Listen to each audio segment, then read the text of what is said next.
This is Evolved Conscious Lab, and I'm thrilled to introduce today Kenneth Sørensen, influential author, lecturer, an expert in transpersonal psychology and psychosynthesis, founder of Jiva U, delivering personality profiles. So with over 3 decades in this sphere, you lead countless people beyond all these identities that I mentioned through authentic potential. And for me personally, you are the teacher, even though we have never met before this day. But I'm really, when I discovered psychosynthesis, I'm raised on your books, on your articles, and you share so much. And it was like a treasure for me to discover it, and it helped me so much to go deeper. And really, like, a lot of resources are open, and I'm so grateful you did this tremendous work. So today I'm really feel honored to discuss the topic of my research with you. I exploit transcendent, non-altered, expanded state of conscious. I wish I could have some more simple word, but it doesn't exist yet, and maybe we will find something out.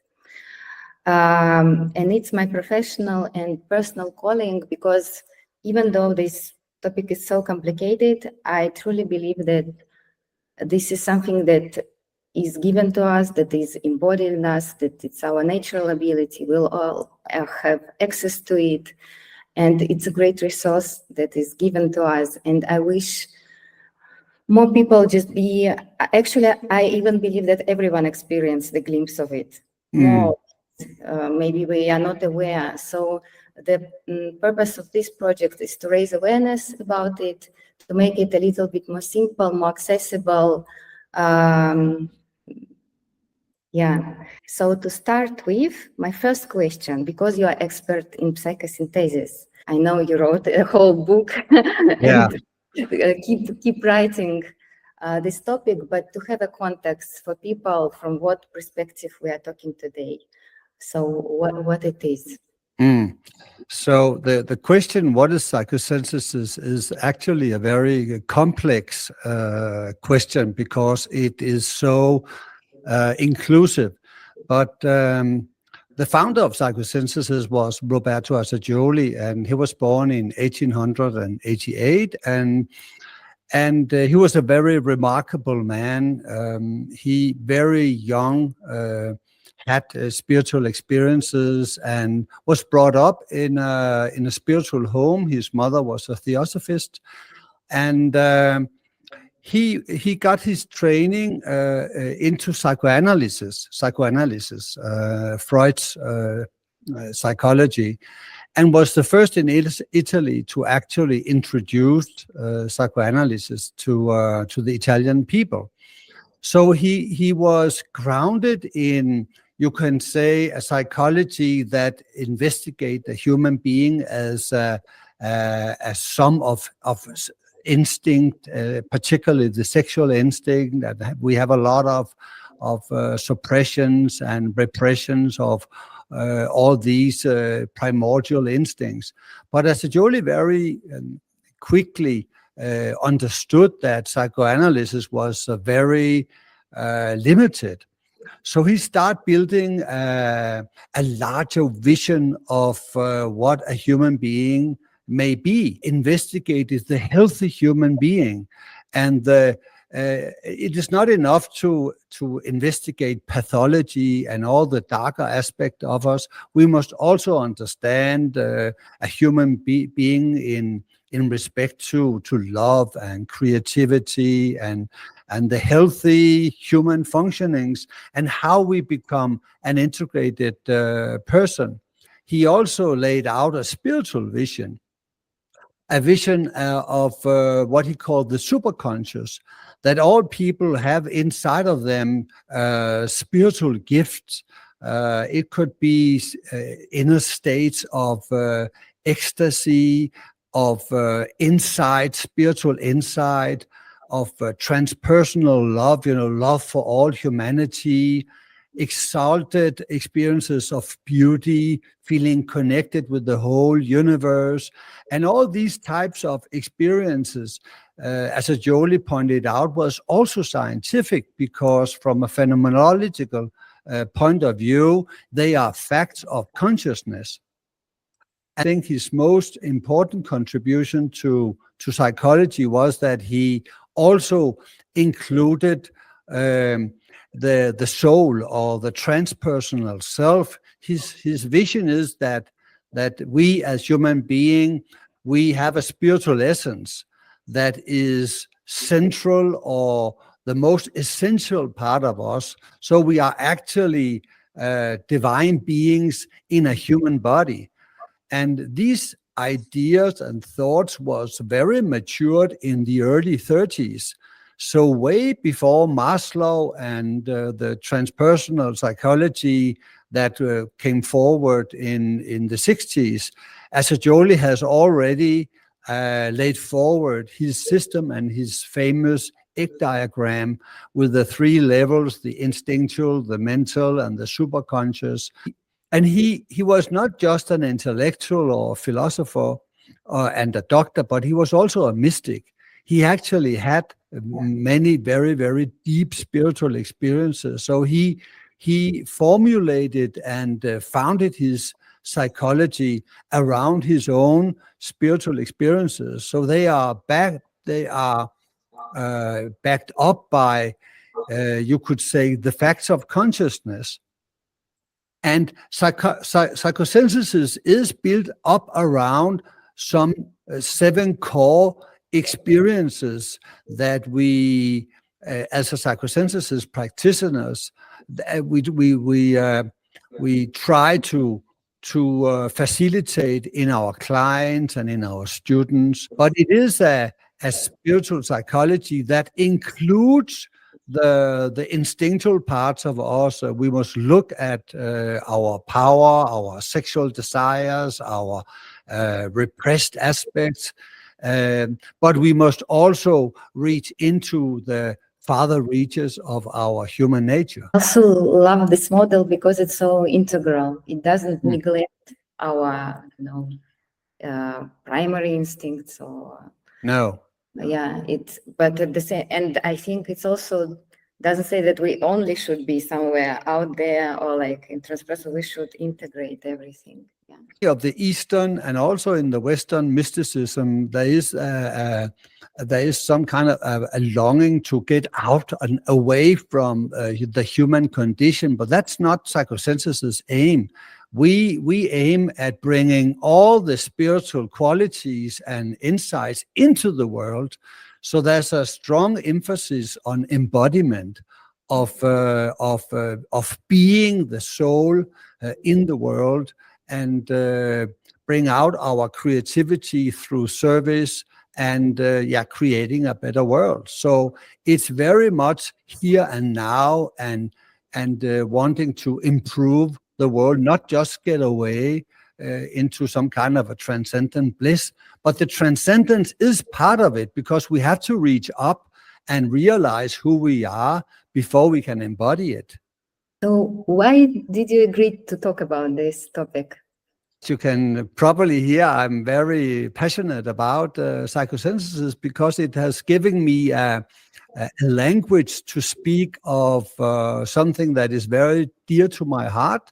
It has helped me a lot with my own process to understand what's going on inside myself, and to heal my trauma, and help me reach my higher transpersonal qualities, my spiritual nature. I think I owe psychosynthesis a lot by providing me a more neutral language, because I have also been into particular spiritual traditions, but you often get very limited if you speak like a Buddhist, or if you speak like a Theosophist, or if you speak like a Christian. Then your language close around that particular tradition. I think that the great gift of psychosynthesis is that you can speak in a more neutral language that can reach people from all various backgrounds, be they Christian or Buddhist or Islam. Psychosynthesis is more directed at our experiences instead of theology and particular dogmas. Can you share maybe your personal experience with transcendent states that influenced your understanding, that formed you, that made you to explore more and go into this topic? Oh yes, there has been several experiences, and I actually described many of them, or some of them, in my book Integral Meditation. This is where I bring forward most of my personal experiences. Let me first say a little bit about transcendence, because let's define the concept, because we can speak of perhaps ultimative transcendence and relative transcendence. I don't know if I believe in an ultimate transcendence, because I believe that the universe is infinitive. So our development never stops. I don't think there's a border. I don't believe in ultimate enlightenment, that there is some kind of a roof, and when we hit that roof, we cannot go any further. I don't believe there's any borders. I think there is an endless possibility of new developments. But we could speak of pure transcendence, and that is experiences without any content at all. It's a pure silence. It's some kind of an omnipresent experience. It is very difficult to put words on these experiences, because they cannot really be defined by intellectual concepts. But of course we can speak about it, but it will always be very, very limited and just pointing in the direction. Let me tell you about my first experience. It came as a very, very big surprise. It was in the 90s, and I was participating in a satsang with a person called Isaac Shapiro. And his guru was a guru called Punjaji, and he was in the tradition of Ramana Maharshi. And the satsang was very, very simple. Isaac asked a question: "Who are you?" And I was very young, and perhaps also, no, I was not very young, but I was a bit immature, I guess, and I thought I knew everything about who I was. So I put my hands up, and I thought it was joyful just to participate in this. And I have no expectation of I would get anything out of it. But he starts asking me, "Okay, who are you?" And then I started defining myself. I'm a psychologist, or I'm a father, or I'm this, or I'm that. And every time I defined myself, he said, "Okay, this is the role. This is just a part of you. Go beyond that." And at some point, I was exhausted. I couldn't define myself any further, because every time I defined myself, he made me go beyond that definition. And then suddenly, and I think today it was some kind of a transmission, that he was transmitting the consciousness of his tradition. And I went into a state of being nobody. And it was such a liberating and joyful experience of being absolutely nobody. And I went into some kind of a very, very silent, expanded state. And the most prominent thing about it was that there was so much joy, because there was so much freedom, because I understood if I was nobody, I could be everybody. this was the first realization, this joyful, blissful state of being nobody or nothing.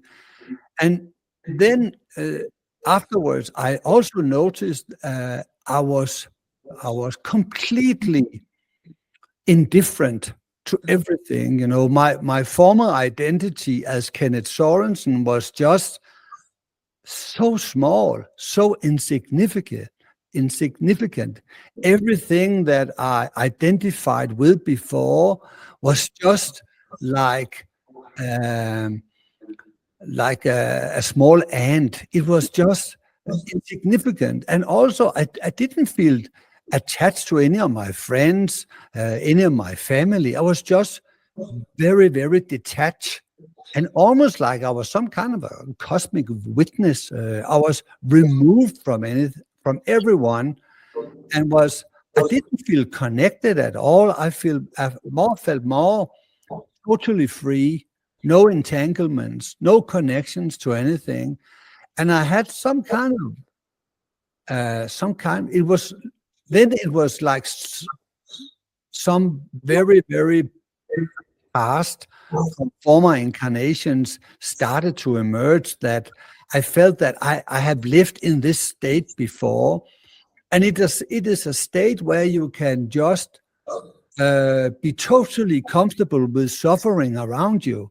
It's like it's not touching you. You just believe it's all an illusion.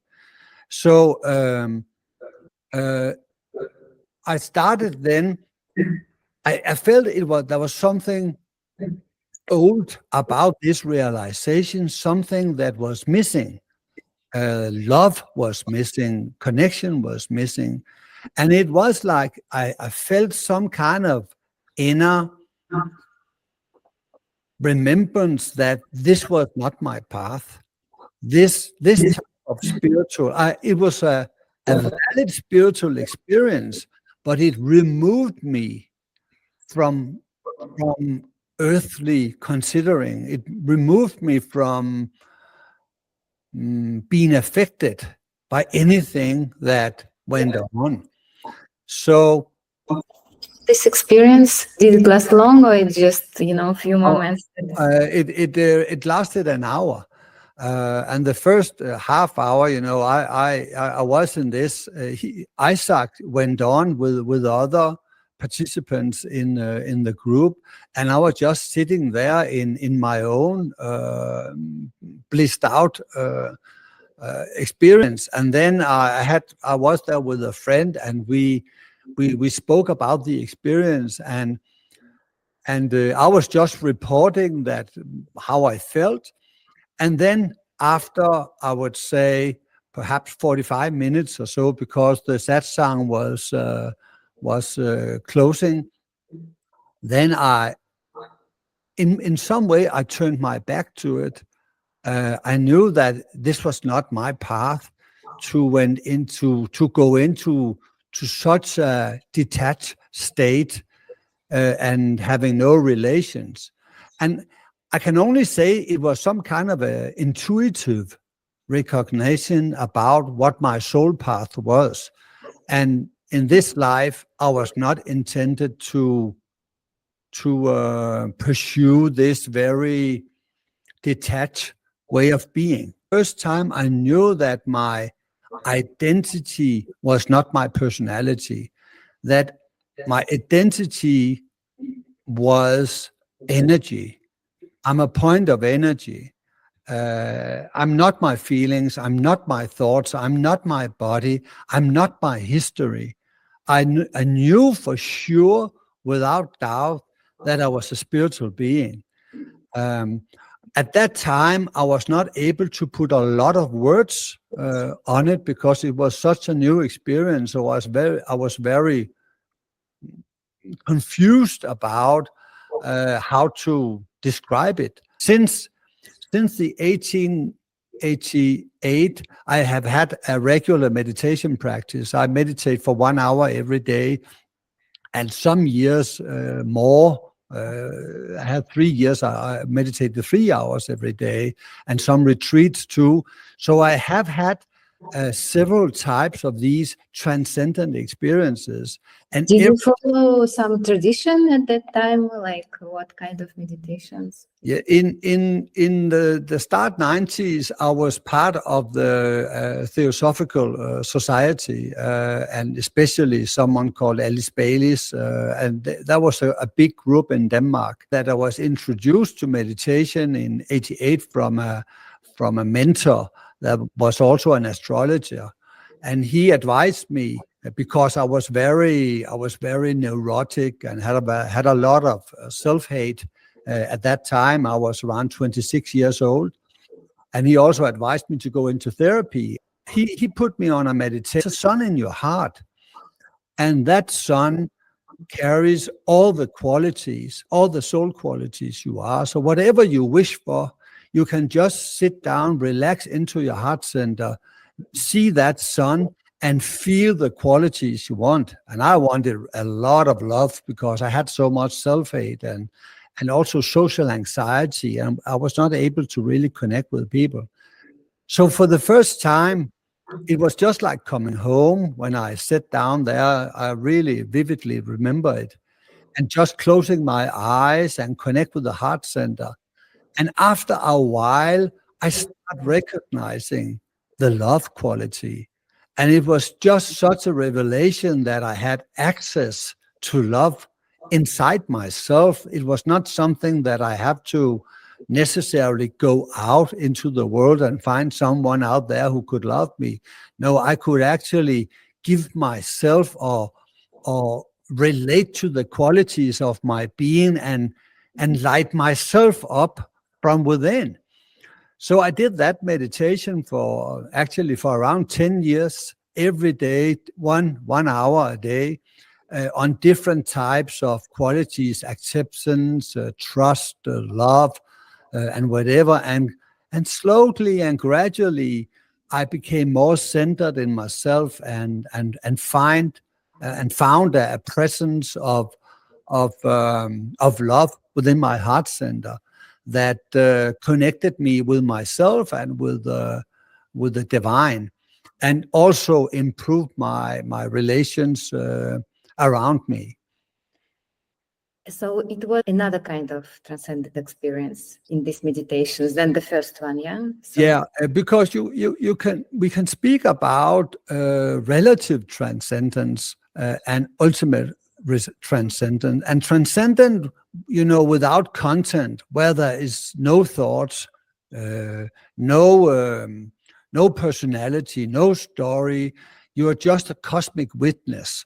It's like you wake up to this omnipresent consciousness that is always awake. It's very difficult to define it, but you realize yourself to be pure energy, and you are, I don't know how to describe. Yeah, but thank you so much for your stories and for describing, because you can do it, of course, with your experience more freely, yeah.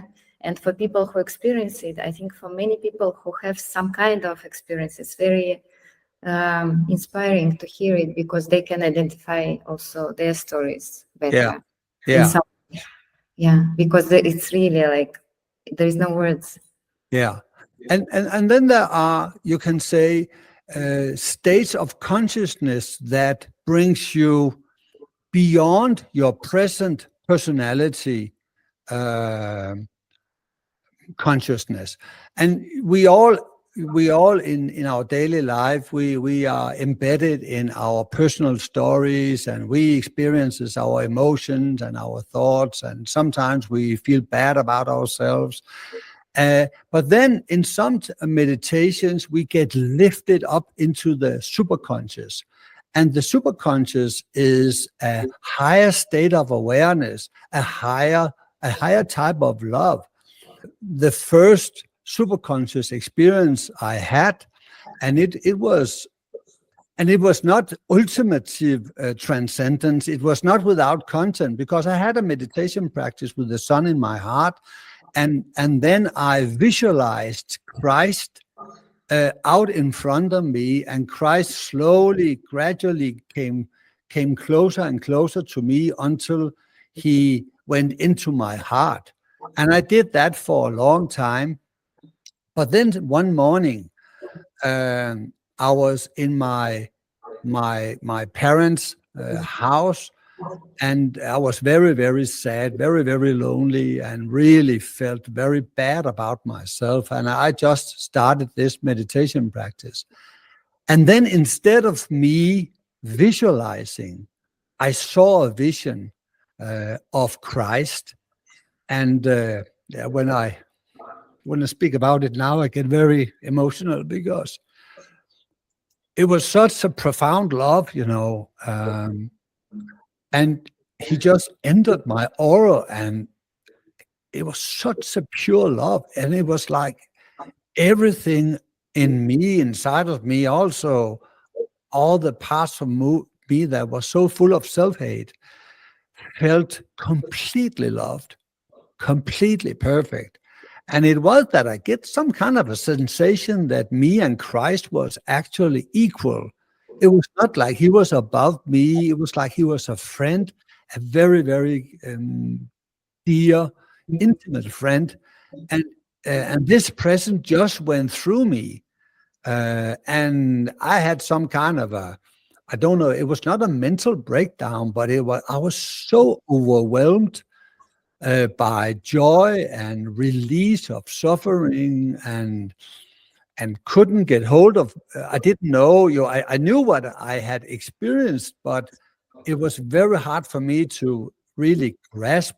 I had never before encountered a divine being, and then I had this astrologer and his wife that was my mentors at that time. I called them because there was nobody in my circle that could help me with that type of experience.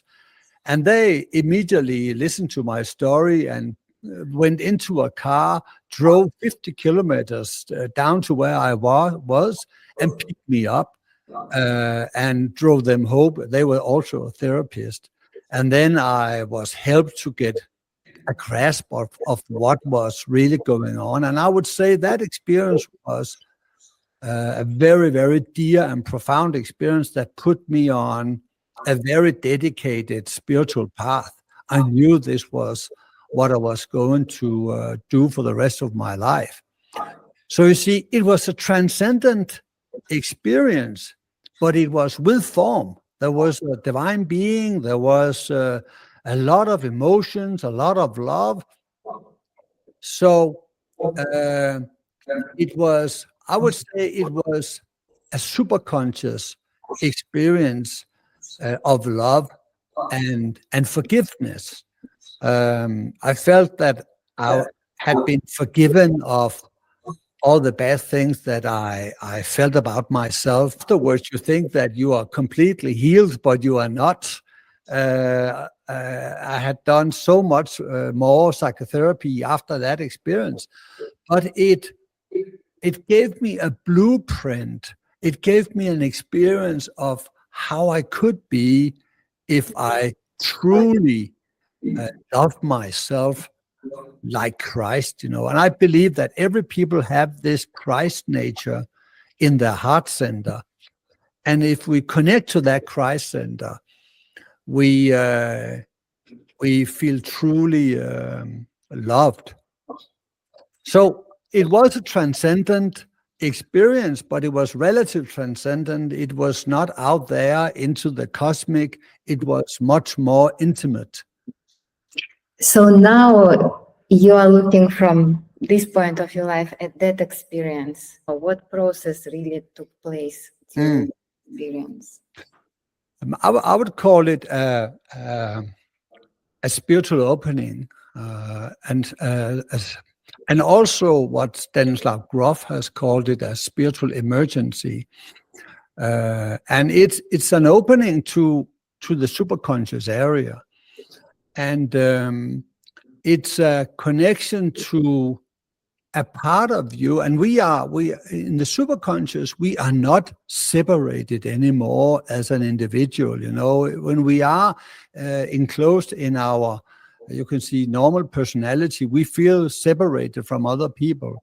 But when we get access to the superconscious area of ourselves, we feel that we belong and are connected to not only people, physically on earth, but also inner beings. And it can be angelic beings, it can be spiritual beings. I have no doubt about that there is spiritual beings around us, and we can reach out to them and get inspiration and help to do the work that we are supposed to do. So I will say that I had an opening to the superconscious that also in some way put me on a psychospiritual path. After this spiritual experience was a lot of psychotherapy, a lot of work with my self-hate, a lot of work with my social anxiety. But now I had some kind of an ideal model. I had an ideal model of how loved I could be. So in some way you were trying to get this experience in your normal life that once you experienced. Yeah, and yes, I'm trying to in some way imitate or get closer to that part in me where I feel totally loved and whole. And this brings me to another experience I had with a friend, and we were meditating on the world soul. And at one point, we just entered, I would say we were falling in love, but falling into a state of I can only say it's a love without an object. It's a love where you don't feel that you love another person or love. It was just, I am love. My true beingness is love. And we both of us felt this tremendous love. We were just bursting of love. And it was so incredible to experience that my essential being is so full of love. And we felt totally connected to all of humanity. We were actually the world soul. But it was also like we were a point of fire within a network.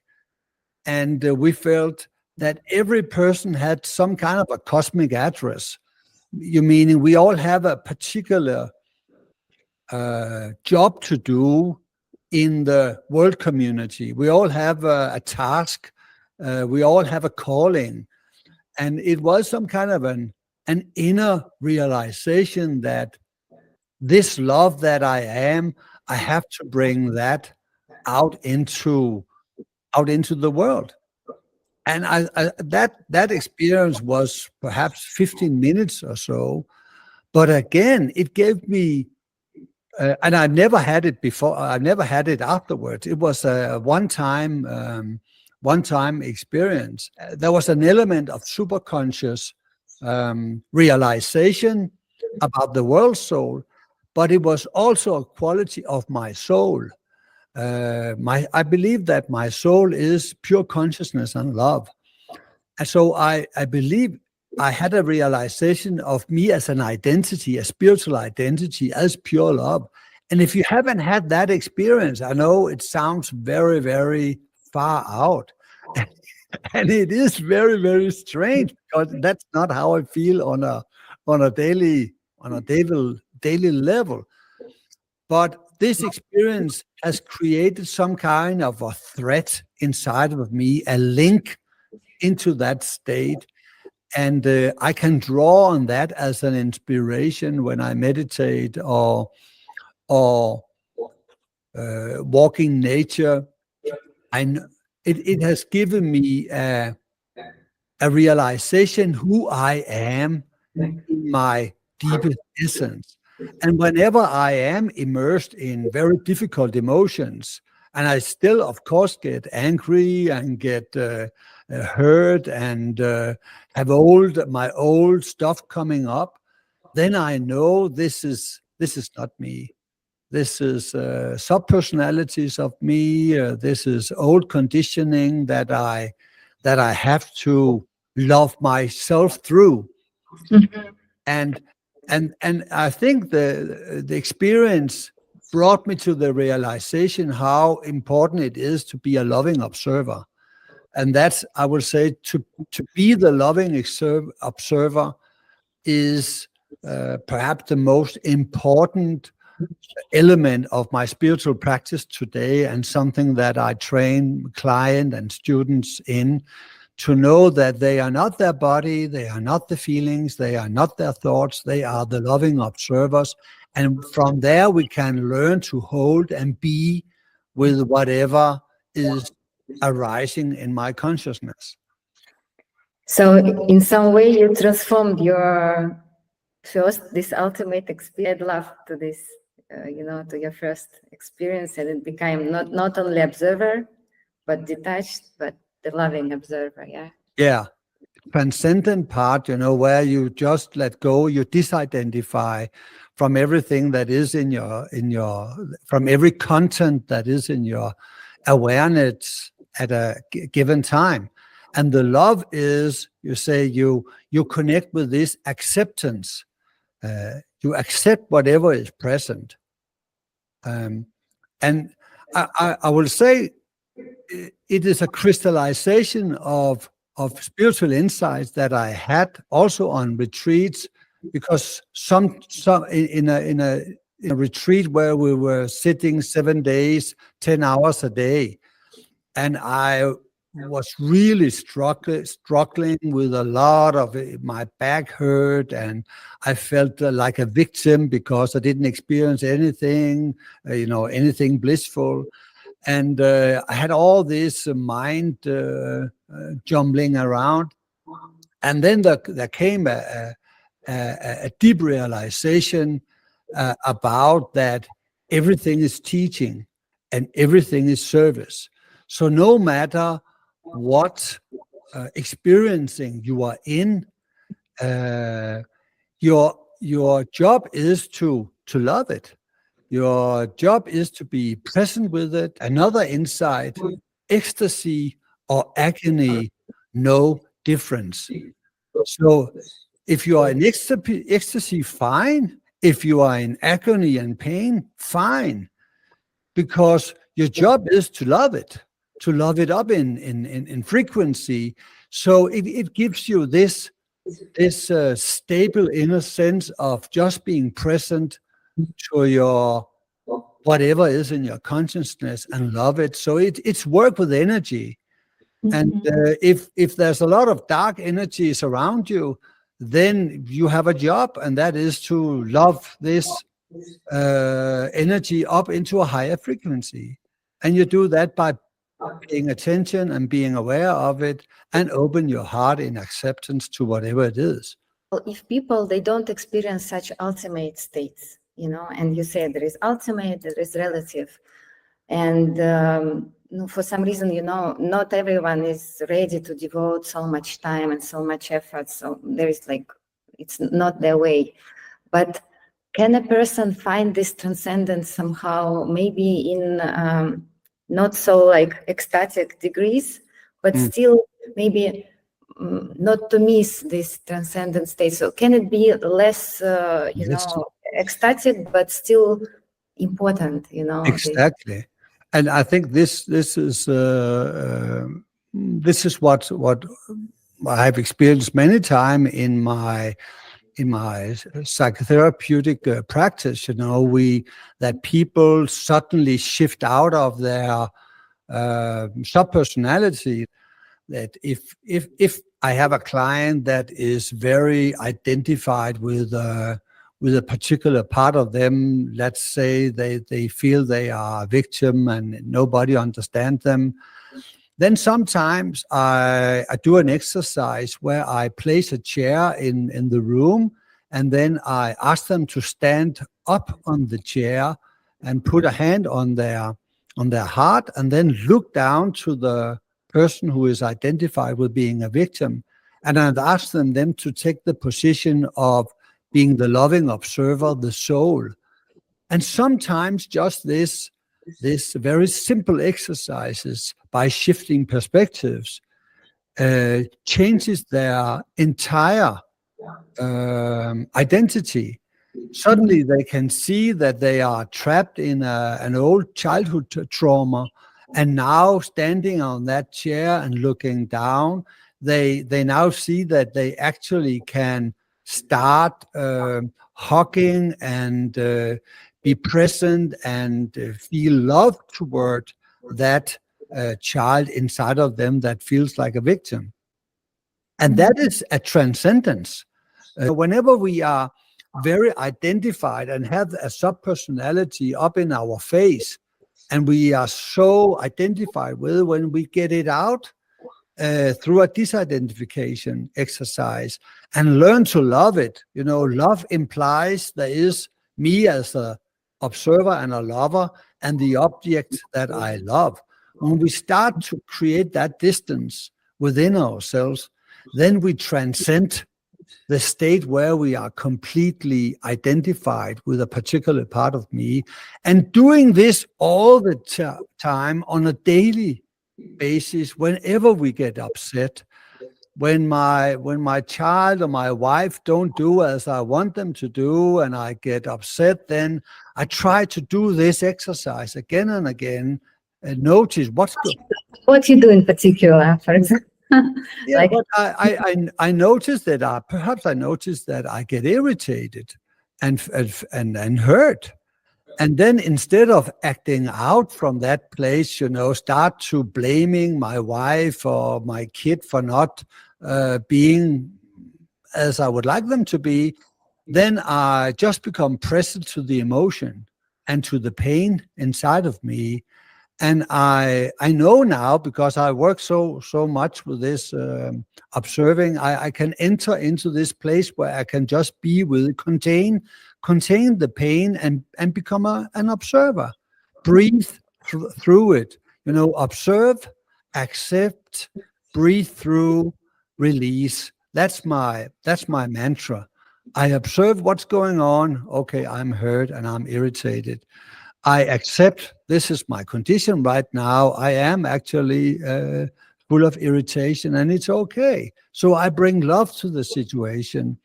Then I start breathing into it and letting go of the identification. And then I gradually, it loses its attachment to me, and I come back to myself and I see, okay, yes, I got hurt, and I can then go to my wife and say, okay, I was triggered by your behavior. It was a little child in me. So now we can have a conversation about this from a more adult stage. And this is how I practice this on a daily basis. It's very important that this is also transcendence. It's not only about yes, like divine creatures or something. No. Yes, all connected to it, some not. But what everyone can do is yes, this is transcendence on a personal level. When I do this exercise, I don't have an expanded awareness, out into infinity. No, I'm still a separate individual, but I'm not in that little box of the hurt child. I create a distance to it, come back to me as the observer.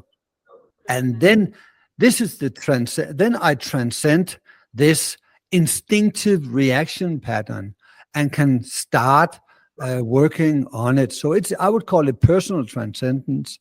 It's all based on the personal self of Roberto Assagioli, because in Psychosynthesis, we define the I as a center of pure consciousness and will. So within each human being, there is an ability to be an observer. And the more we develop that observer within it, and the personal self and the personal observer is not a state that gives you ultimate transcendence. It's just a state where you where you get centered and can visit and can view what's going on inside of you, but it's still transcendent. It is personal transcendence. It's bringing yourself above the emotional, mental, and physical content of your awareness. From that point of being the loving observer, you can start making wise decisions. You can start applying the will, choosing what type of behavior, and gradually learning to master your personal content of instincts and emotions and mental and imaginations. And gradually you become an integrated person from that center. And so Jolie speaks about the personal observer as a reflection of the higher self, that is the Atman or the soul on a more transcendent level. But there is a reflection of this spiritual being, which we ultimately are. But there is a reflection of that in the personal consciousness, and that's the personal observer. And the personal, the conscious I is still separated. We still feel that we are an individuality, and I'm me, Kenneth Sørensen, but we are a bit detached from what's going on inside of us. We can create a distance, and from that point, we can start mastering the different emotions and instincts and forces that are impacting us. Of course, this is a very, very long journey to master all these types of forces, and I'm not there. Now there is a lot of offers, then you get awakening, like instant awakening. Yeah. Or again, this topic of still substances and drugs and ceremonies, some are the natural, some are not natural. I feel personally that there are a lot of illusions on this way. So how you personally relate to this question, for example, awakening, or like get some transcendent experience with substances, low induced states, not that you master gradually, but that given to you. I heard a lot of stories. I'm really open, so I just want to hear your opinion about this. Yes, I think I have changed my opinion because I was initially very critical and skeptical to any kind of drugs. I have never taken any substances or drugs. In my youth, I took some cannabis, but it only made me sick. So it was nothing for me. And I'm too sensitive.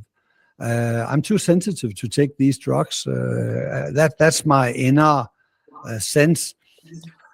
So I have never taken any drugs, and I know that also that Jolie was skeptical about it. But I have changed my attitude.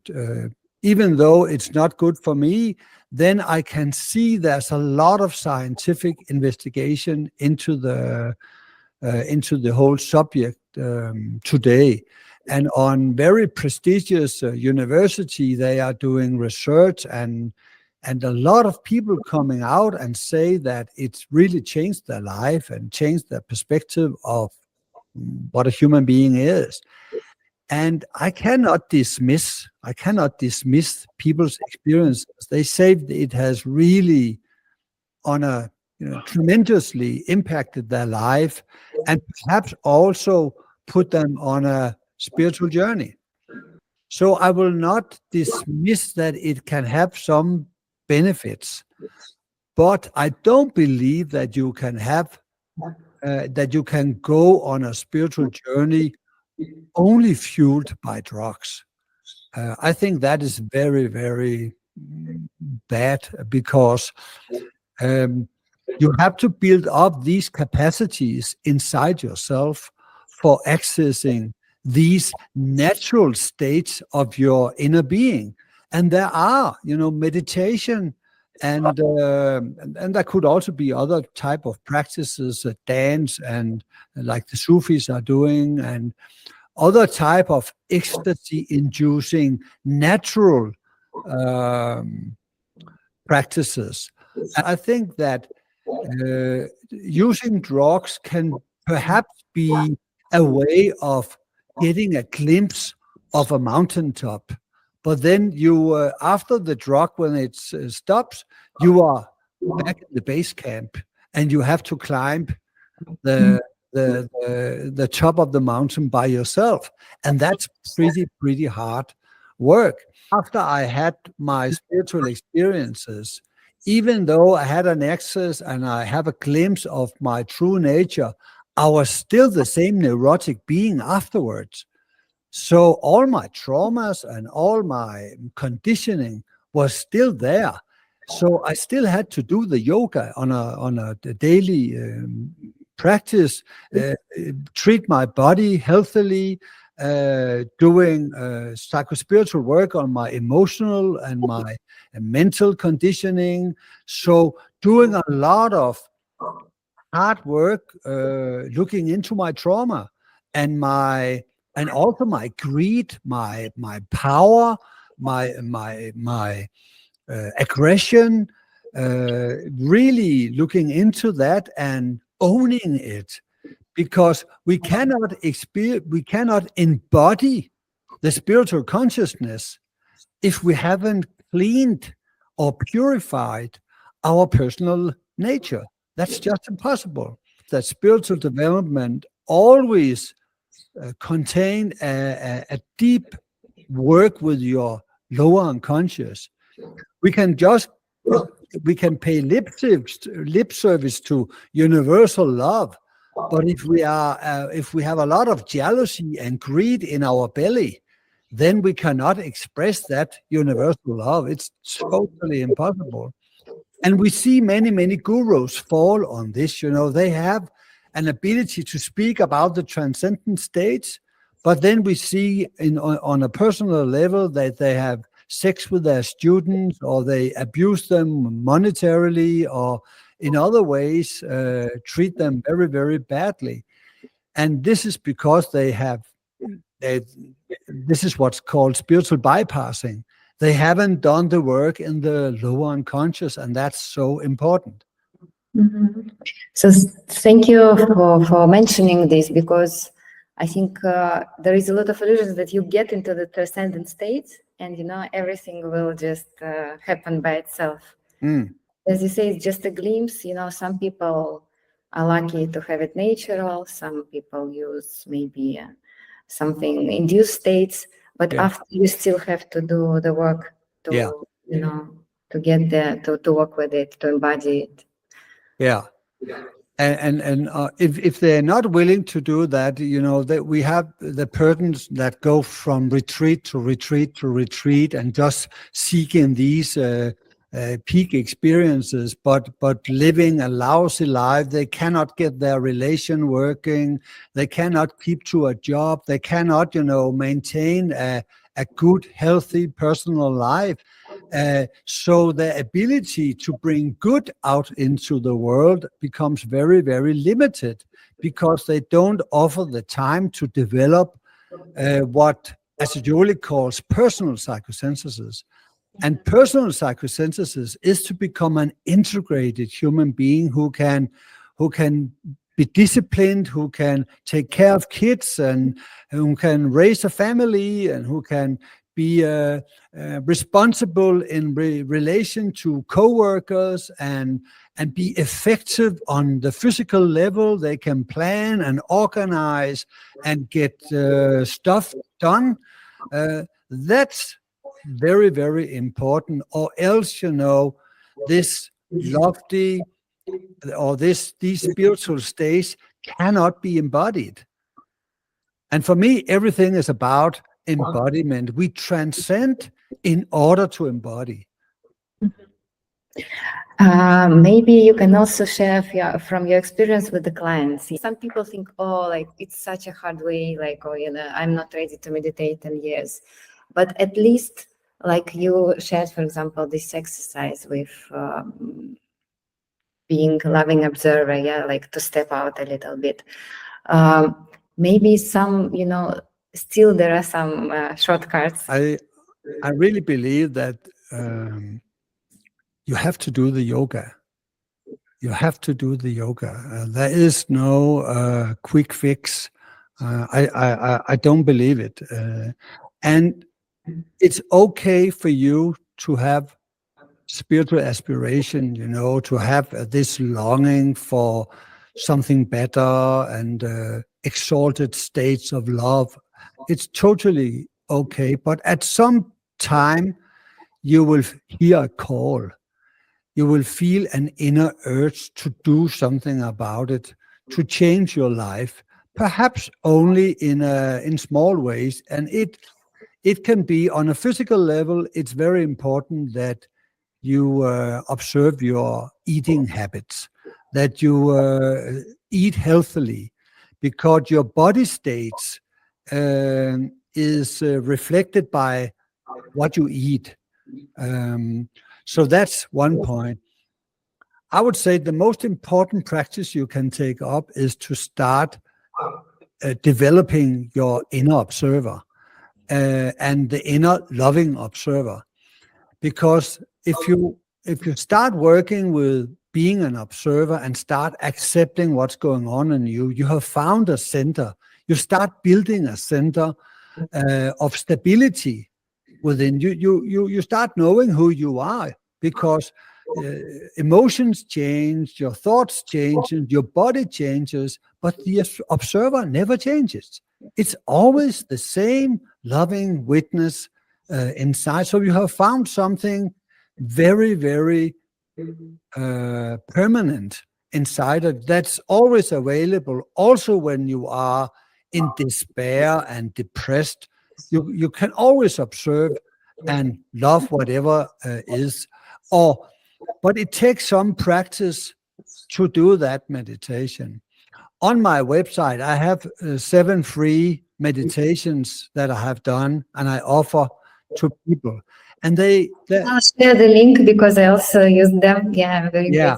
Good. So this is a place to start. Okay, a loving observer is amazing, and I think a lot of people would love to, have this quality, but I just can't. The inner critic is so strong. Yeah. It's all the time putting down everything. Yes, but then my question will be, there are people who are actually trained in dealing with these false identifications, because the inner critic, the voice in your head that tells you you cannot do that, that's a false identification. It's something that's stuck in your face, and you believe in that voice, but that voice is a false voice. It's from the past, and there are many people out there that can help you with disidentifying from that false narrative and start, getting a little distance to it, start observing it, start accepting it, and see where it's coming from.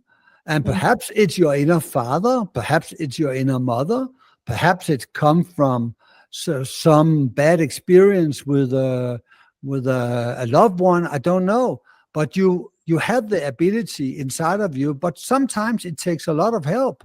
And I have had more than 500 personal psychotherapy hours behind me, and more than that. I've just spent a lot of resources in digging this part of this divine aspect of me more into the forefront. And I still have a lot of work to do, but it's really worthwhile because it's freedom. And I think that's the call.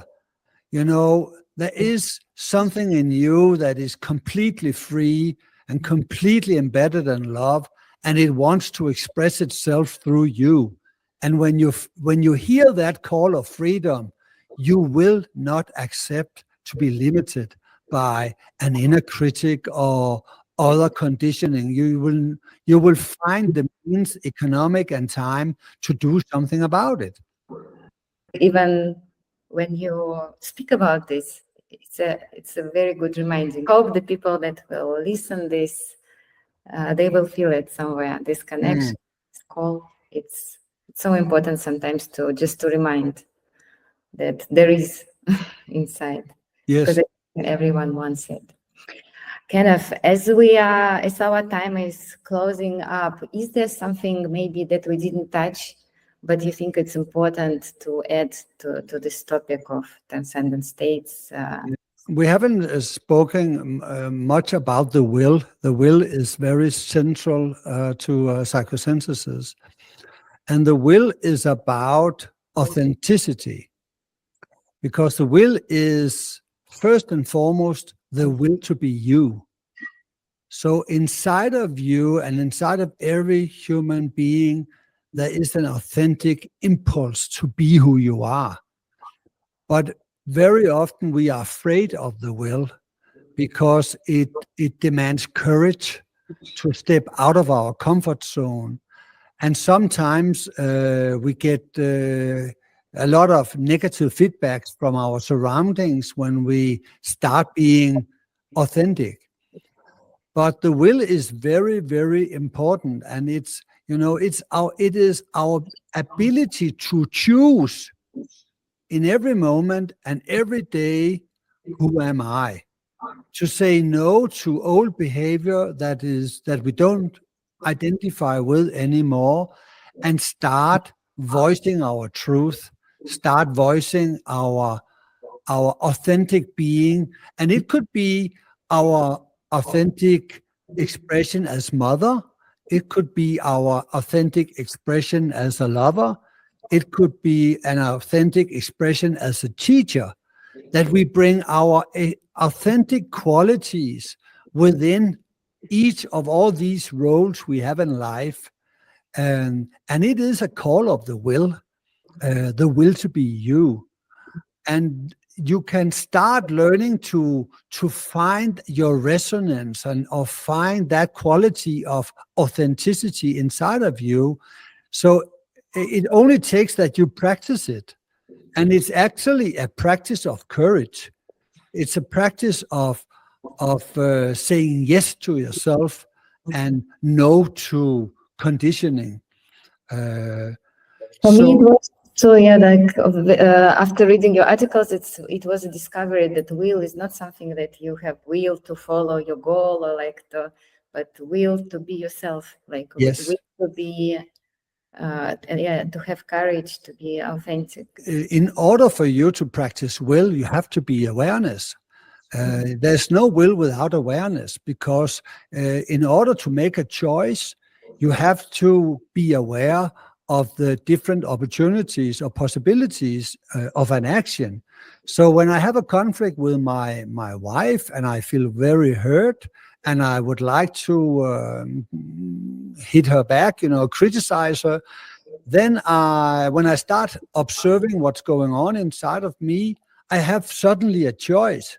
I can come from the angry child in me, or I can come from a more mature part of me, and trying to find out what's going on. Why do I become so triggered?